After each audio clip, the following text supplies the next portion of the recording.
रजाइयों से सिल जाना धागों की तरह, मोड़ आए घूम जाना सड़क की तरह.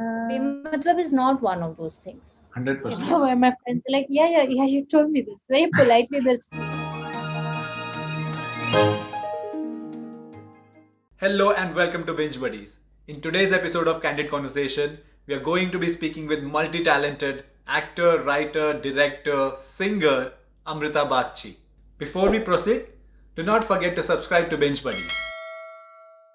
Hi Amrita, welcome to Binge Buddies. Hi, I'm happy to be here. Oh, I'm very excited to be speaking with you today.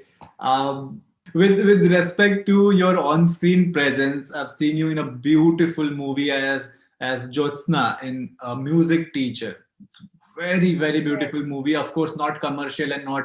I'm sure many have not seen it. That's just sad part, but it was such a beautiful movie. With respect to series, I've seen you as Promila in Hasmukh along with Veerdas, which was on Netflix, and Katrina in City of Dreams. And these parts, which I can remember often on my head, and that was a good on-screen presence.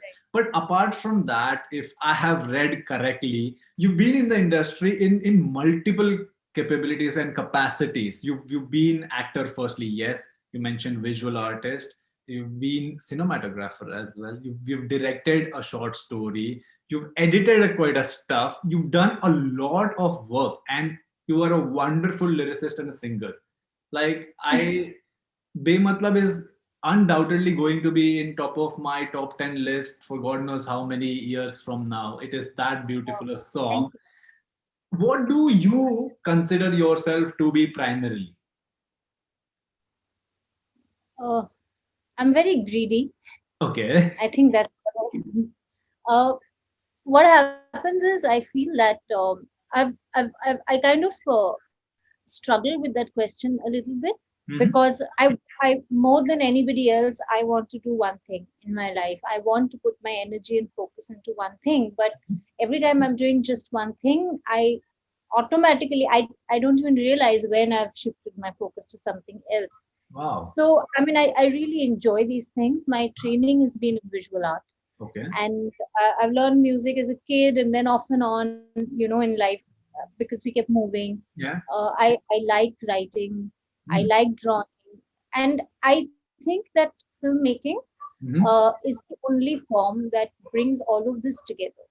You can sing and you can write and you can direct and you can do the art and you can do so many things. Right. And mostly I do it very inadequately, like it's not even done well all the time, Okay. but it's something that I think that's like the next level that I have to achieve in terms of that. But there is no one thing. I just think that I'm a visual artist, and everything that comes within the spectrum of audiovisual art is something I would like to do.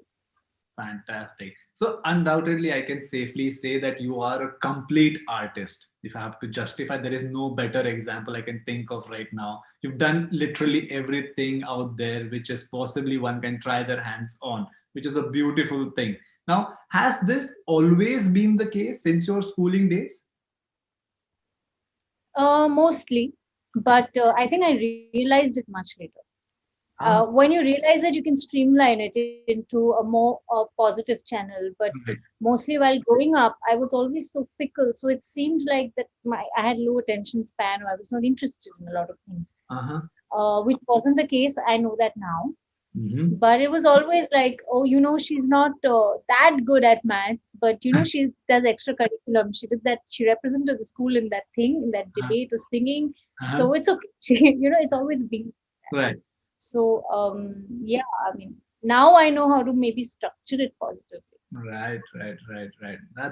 That's very important as well at the same time, because the moment you realize this is more or less your calling or this is what you really enjoy, you kind of put in all your energy towards it and then find ways working around it. Yeah, I think that there is a tendency of obsessing over specialization. Ah, And I feel that in some cases that's a very good thing. I'm not saying that's a bad thing. I wish I had that kind of passion for one thing, right. but I feel that if right from the schooling stage, or right from the time when a person or a child is conditioned to these things, if we are more open and more flexible. For example, if somebody does not get physics in theory, then turning them towards drawing physics can help them understand it, or turning them towards, I mean, building pottery and understanding how clay might react with paint might be a good way to introduce chemistry. I mean, I'm not an expert, but I feel that if we can just obsess less about being, best at one thing, and just let the borders loosen a bit. There's a lot in this. I think the world is becoming more and more of a multifaceted place. Like, some run a tea cafe at night and be an IT engineer by day, and then do beat poetry on weekends. And that's just, I feel that's a more wholesome way of probably living. Could be. I mean, in my experience, very limited. I am 100% with you on this, because I believe there is nothing wrong with being jack of all trades. I tried, honestly, I tried to read about you, try to find and do a little bit research. Okay, aapse baat karna hai and I should get something. Sadly, I don't have much, and that's the truth. Now, what I want to really understand, and also through this video and this conversation, our viewers will also get to hear, is to understand a bit more about your journey from your schooling days. Where did you do your school till where you are in this moment in your life? How was that journey? So basically, my schooling has happened in 3 cities, mostly Calcutta, then Patna, then Ahmedabad, and then back to Calcutta. That's how, like, my father worked in a bank, and he was also a professor at financial institutions. So he would move a lot, and all of us would move with him.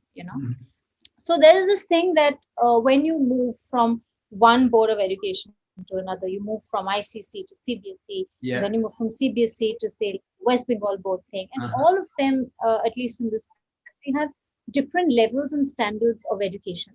So I would suddenly have to come from ICC to CBSE, and in CBSE you have to have 3 years of Sanskrit. I came from ICC where there was no Sanskrit. So in 1 year, I had to cram up 3-4 years of Sanskrit, and I did very badly. And then, like, from there, you shift to West Bengal board, where because we were coming at a wrong time, and I was just put in science, but I did not want to study science. My affinity was not towards science, but there was no other admission, and you join, and I didn't do well at all. And it's important for me to acknowledge it now that I was terrible. I was interested in 50 other things. Like, I was always, as usual, jumping around doing extra curriculum, but I was not doing well.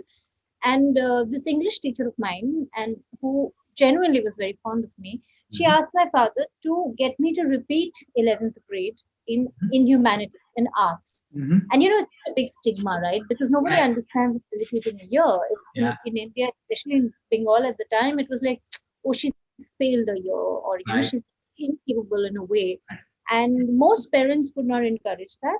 Absolutely. But like, my parents were surprisingly supportive. They said, it's better that it's 1 year, it's not going to matter in your life, but it's important that you really get something from high school.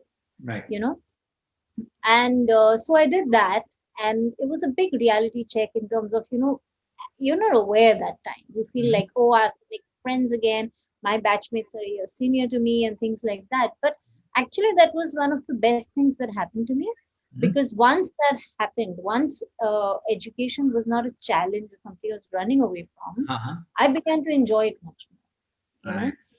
It was just great. And that's when my father said that you should pursue the arts. Like, I wanted to, I had all these high-end ideas. I should do this and that. But like, that shift made me aware that arts is where I want to be.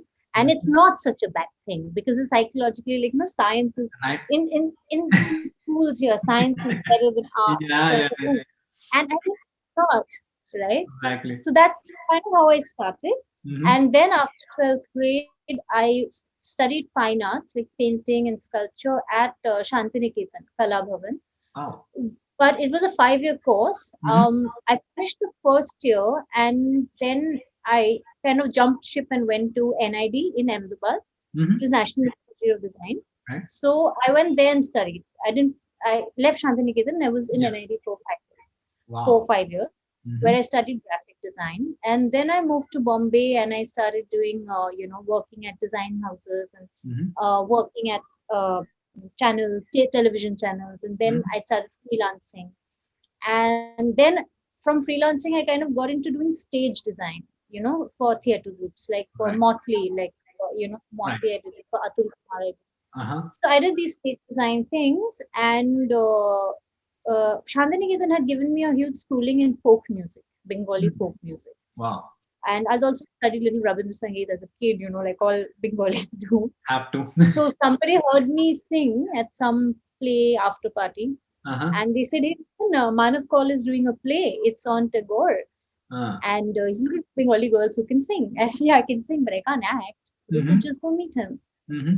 And I met him, and one thing led to another, and then suddenly I was doing a play, Wow. and then uh, like from backstage I was on stage. Then from there, like two other plays happened. Then suddenly somebody called me for an ad. So Mm. before I knew it, I was just acting full time. You Wow. know. Then Anurag Basu called me. Uh-huh. Tani Basu called me, actually, his wife. They were doing a show called Tagore Stories for Epic Channel. Uh-huh. This was in 2015 or 16 or something. Okay. And I played the lead in one of the episodes. This was my first on-screen work. Mm-hmm. Called Mrinal Ki Chitti, episode 19 Okay. of Tagore. So that Mm-hmm. was my first on-screen work with Anuragda, and he was so incredibly sweet and supportive, Yeah. And then from there, like City of Dreams, the Hasmukh, Music Teacher, Right. all of that happened. I have done another feature film. It's called Shoebox. It's an independent feature film. It's about to start its festival journey. The lockdown and all of that. So now it's just kind of starting. Okay. So yeah, that's kind of how it went. Wow. And then of course I had to get bored of that also. So I realized that also for actors here, Uh-huh. especially Uh-huh. women, Right. it's good to have a backup option. Yeah. Otherwise it can get to be very frustrating, and it's a very difficult job because you're getting judged all the time. I must have done about 70 to 80 auditions at least, Wow. and to be rejected on a regular basis, to be Yeah. judged for your age, for your looks, for your Yeah. ability. Yeah. It's good to have something else. So Absolutely. then I started writing, and I had always had these songs. I have a bunch of songs. Uh-huh. So then I Uh-huh. just shot a video, put it out, and one thing just Beautiful. always leads to another. Beautiful. We'll get into that shortly. Now, what couple of Right. questions here to understand. You finished your course in NID and you moved to Bombay. What year was that? That was 2009 or 10. Yeah, something Let's say like that. 2009, 9. 10. All right. Then you started backstage, as you mentioned. But again, till this moment, there is no plan, there is no strategy, no irada per se, ki you want to act, be in front of, on the stage or in front of camera. Was it behind somewhere in the thoughts, or was it like, let's see how it goes? No, I never actively thought it. In school and college, there's always on stage dancing that I would do. Uh-huh. I would always love theater. I always liked the visual arts. Nice. I don't know if subconsciously it's there, but I had, so when you go to college like NID, there's always film department students who Mm-hmm. I have shot with or shot for. But everyone was shooting for everyone else. Uh-huh. It wasn't really such a major thing, but it was, I think, in NID where I became a movie buff, Ah, or a cinephile, where I right. was introduced towards cinema. Before that I wasn't that aware, Mm-hmm. but I would always say I want to be a part of that world, and as a maker, maybe something. Mm-hmm. But I didn't have a charted out plan or anything. That, I mean, then I would have come to Bombay and jumped into it, but I Right. did not. Right. Right. Right. Right. It just happened much later. Yeah. Perfect. So 2010 theater started. So do you happen to remember that on stage first play you did in which year? On stage, first play was 2014, 15, I think. Nice. So Yeah. still a nice 4 5 years of journey Yeah, yeah, working yeah. I was backstage and working. I right. only started doing backstage in 2012, I think, 11, 12, Okay. something like that. Mm-hmm. And then, like you do a bunch of plays and you meet people, and then 2, 3 years later, Fantastic. Now, the most important question, and I've been waiting to ask you this since I've heard Bematlab. Such a Okay. wonderful song. I have been listening to it on loop.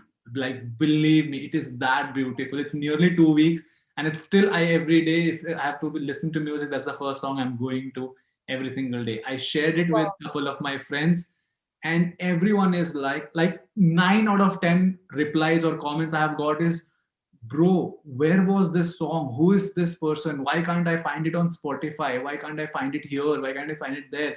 I'm like, okay, I will try and address this question. And I was really surprised that the song came out back in more than 6 months, 8 months now. Back in 2020, it was released. I'm sure composed much earlier, written even much earlier.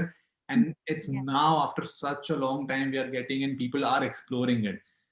What I want to first, there are a couple of questions, but सबसे पहले I want to understand is, how did the concept of Bematlab as the subject came to life, and how long did it take from scratch to build it till the very end? So I don't know about the concept. I just get attached to a word and I Mhm. try to write something around it. Wow. Bematlab was written in 2011 or 12. You know, My goodness. uh, just there's a bunch of songs that I had written, Uh-huh. and it was there then. And it's not something I had major. I did want to perform it at a couple of places, but people who heard it, they liked the song, but music. Some musicians they thought that it needed more spunk or character or Mhm. whatever. Mhm. So Mhm. I kind of forgot about it. Like every 2 years, it would surface in my head, like I should do something with it. Yeah. I've Yeah. actually sent the song to a bunch of my musician friends who Uh-huh. always say, yeah, kuch karenge, something, but they just don't. Yeah. And everyone has their life, Right. nobody's fault. Right. It's just not happened. And then I think I was in a bit of a funk in 2017 or 18, and I said, I just there's a whole bunch of friends. I do a little bit of clown theater with this lovely gentleman called Rupesh Tilu, who Okay. works with Clowns Without Borders, who he heads the India section. Okay. So he's a trained clown from Sweden and one of the faculties at the Shakespeare Academy in Prague. Hmm. So he is a dear friend, and I was doing some clowning with him, and I told him, I have this idea. I want to make a video, and I have a bunch of songs. I guess I could just throw in one of those songs in it. And he said, yeah, just do it. We're all here. So literally, all the people in the video, there's some 30, 40 people in the Yeah. video, are all friends who just walked in for me for free. Wow. Put paint on their face and walked in Yeah. the sun, Yeah. and it's crazy getting kicked out of this lane and then running to another lane, and somebody else helping with the location. Yeah. It was pretty incredible. Like my parents stood in the park and fed everybody and did makeup for everybody, and it was just Yeah. that supportive. Uh-huh. And then that was lying around with me for 1 year because I wasn't being able to edit it properly. And then another friend said, "ये तुमसे तो होगा नहीं, तुम please let me edit it." And Okay. then my friend edited it and made something of it. Right. And I mean, I had the idea. I wasn't being able to translate it in the way I wanted. And then my friend came in and just put it on timeline and said, "Okay, this is what we can do." And then I jammed with him, and then we kind of made the video. Nice. And then it was lockdown; nothing was happening. So I Yeah. said, maybe it's a good time to put it out. Yeah. So Yeah. literally, I hope my next song does not take that long because then like 5 songs in 5 decades. But Wow. that's how it kind of happened. Yeah, I This had no ambition. I just put it out there. I, so it I was, didn't think. you wanted this baby to be out there for people to listen to it, enjoy it. There was no Yeah, aim to monetize it, give it to music distributors, nothing of that sort at all. nothing, nothing, not Right. at all. So justified. Then that's the reason we can't find it on Spotify and other streaming music No, streaming actually, platforms. I'm also not very experienced. So Okay. after I put the song out there, Uh-huh. people told me to go to this place and that place, and I said, Uh-huh. okay, I'll figure it out. I'm Right. trying to talk to people. How does one do it? Right. By the time, I think 4 5 months down the line, Alt Balaji contacted me for the rights of the song. Oh, okay. So I think once they have the exclusive rights, which they do right now, Yeah. my song is up on YouTube. I can of course perform the song, Mhm. but I cannot now further Now, distribute. yeah, yeah, yeah, of course. It belongs to them right Exactly. now. Exactly. Yeah, I think next song onwards, I'll be more proactive. I'm also figuring it out Yeah, as yeah, I. absolutely. This should be the song having millions and millions of views on YouTube compared to any and many other out there. Like, there are I don't know what's the best way to put it. I can say there are so many songs, so many music videos out there on YouTube per se, which trend and which are not even 1% good compared to this, and still they get like millions of views. Do you think Hmm. that with social media and technology being so handy for everyone these days, the game has become more of reach rather than quality?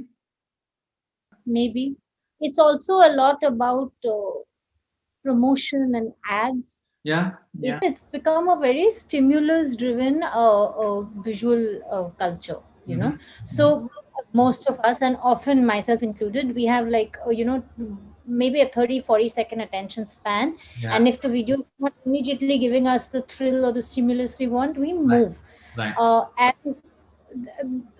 Bematlab is not one of those things, you 100%. know, or a lot of other good content is not one of those things. Yeah. So it has only stuck with people who have the patience of Yeah. giving the song 1 minute for Yeah. it to hit a certain mark, or the video to hit a certain mark. Right. And so I would say that it's really a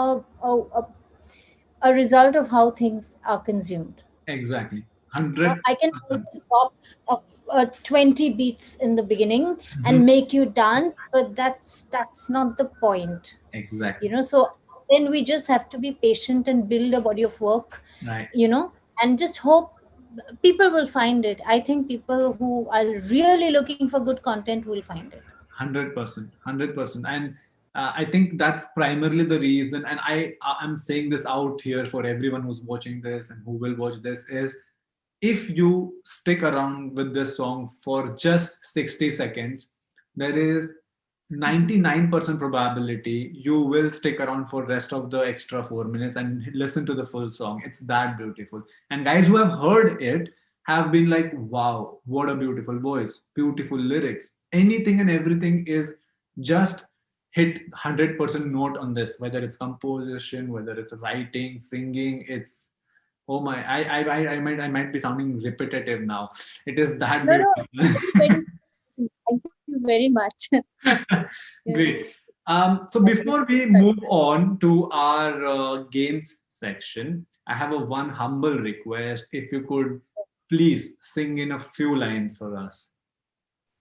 रज़ायों से सिल जाना धागों की तरह, मोड़ाए घूम जाना सड़क की तरह, चाबी जैसे खो जाना, कागज जैसे उड़ जाना, छोटा शहर पहने देश का नकाब. Wow. If you are sounding on a video call quality this beautiful, I can only imagine how beautiful the real audio would be. This is, thank you so much. This was Thank you so much for encouraging me. amazing. All right. So All we of love. have 100%. We have a quick game, and the idea of this game is to get to know you a little better. All right. Right. Okay. So, what does Amrita Bagchi do when she's not working on any project? Sleep. All right. Quite essential that Because way. everything I do is when I'm bored of writing, I'll draw, and that's for some other work. When I'm bored of drawing, I'll probably write something that's for Yeah. something else. Others will act. So there's no nothing that I'm doing that is just recreational. You know. Okay. So that's very well put. Okay. Your favorite movie or a couple of them, which are like your top favorite. Also, mine is a show that I've just discovered Uh-huh. and watched half the first season of. It's a show called Kidding, the one with Jim Carrey. Uh-huh. I have just discovered the show. You know, I knew of it. I never watched it. Uh-huh. I've watched the first season, and it has blown me away. Okay. All right. It's just that is the first thing that comes to my mind now because I watch constantly. So there's a Mhm. long list, All right. but What are you watching in Indian series recently, and what was the latest movie you saw on Indian side and international side? you know, the Indian side, I really liked watching Patal Lok on Amazon. Mhm. I really like that show. Yeah. I really liked this show called Panchayat also. Oh, wow. Yes. Yes. Which also I had great fun watching. Mhm. And I think in independent cinema also a lot of really good films are coming up. So I keep following that a lot because across the country, Right. even a lot of independent cinema, good stuff is coming Mhm. up. Mhm. So I enjoy often watching that also. Lovely, lovely. So you already worked with couple of directors, and of course, going forward, touch wood, you'll be working with many more, whether it's series or movies. If you have to, if you can, name one or two whom you had the most fun around till date. That was the best time on sets. Honestly, I don't have such a big body of work, so the number of directors that I worked with only are three, four, and Okay. all of them are so diverse in their own way Right. that uh, I cannot honestly pick. I'm not being diplomatic. I genuinely cannot pick, That is that is like I did Tagore stories with Anurag Basu, right. right? It's a crazy, manic, lovely energy on set. Uh-huh. Just Uh-huh. something else. We'll work long hours, and we'll be suddenly Dada will start cooking on set, and just incredibly good. Right, right, right. With music teacher Sarthak was a friend. Uh-huh. So Sarthak said a film, and I was working with Manav, with whom I also had my first theater Yeah. experience. So we Yeah. kind of knew each other. Even the assistants were, the ADs were also, and they're all friends to this Uh-huh. day. Uh-huh. I hang out with them a lot. Right. So it was just, we were in the hills for 20 days, and we would just, like drink at night and walk through the fog and then wake up in the morning and shoot. It was really good. Wow. Hasmukh, we had so much fun on set Uh, in Bombay. Siddhu Dreams, Nagesh sir was, another really nice yeah. person. Yeah. Yeah. I genuinely cannot pick. No worries. One thing or couple of things you are scared I have a very strange phobia of dogs and cats. It's bizarre. of. I like if they're still and sitting next to me at a distance, I'm still fine. But the moment they get up, and most of my friends, most of my closest friends Yeah. have cats. That's They have like three cats. One of my friends has three cats. So I've gotten used to them. I take my time. Like I okay. love them from a distance. I would love to hold them, but Mhm. so my palms start sweating. I suddenly get like Ah. anxiety. I don't know what happens to me. Is it because of normally these phobias are during childhood or during early days if you I happen have to no trauma, no no such okay. animal related trauma at all. I don't know what it is, honestly. Lovely. Three things you can't live without, like materialistic stuff. Materialistic stuff. I love to eat. Hmm. I love snacking all the time, and also I all kind of snacks, Mhm. food, and just eating. It's a big part of my life. Yeah. I don't think I would go very long without a computer in terms of most of my work, and recreation is all in it, Yeah. Yeah. and books. Nice. All right. Last question on this section is three fun facts people may not know about you. I've already told you one that I'm scared of dogs and cats, Okay. Consider. which I think is more funny than serious. Uh, I have a very weird thing with memory. Like I remember intensive details about a lot of long back things, Mhm. but more immediate things like where I kept the remote or where did that go or what Uh-huh. did I say yesterday, I'll completely forget. So that makes me repeat things a lot. Ah, Where my friends are like, yeah, yeah, yeah, you told me this. Very politely, they'll start. By the end, it'll turn into a full blown abuse. Like, how many times do you want to tell me this? I have forgotten. oh, So I think it can lead to some weird situations. I don't know if that's a fun fact. And another fun fact would be that I am I, I don't think I own a single uh, book or hmm. something where at least on the first page or the last page I have not doodled something. Oh, The only things are not are books that belong to somebody else or my yeah. parents or something where I'm not allowed. Most of them will have something in one corner. Perfect. Now, that was the game section.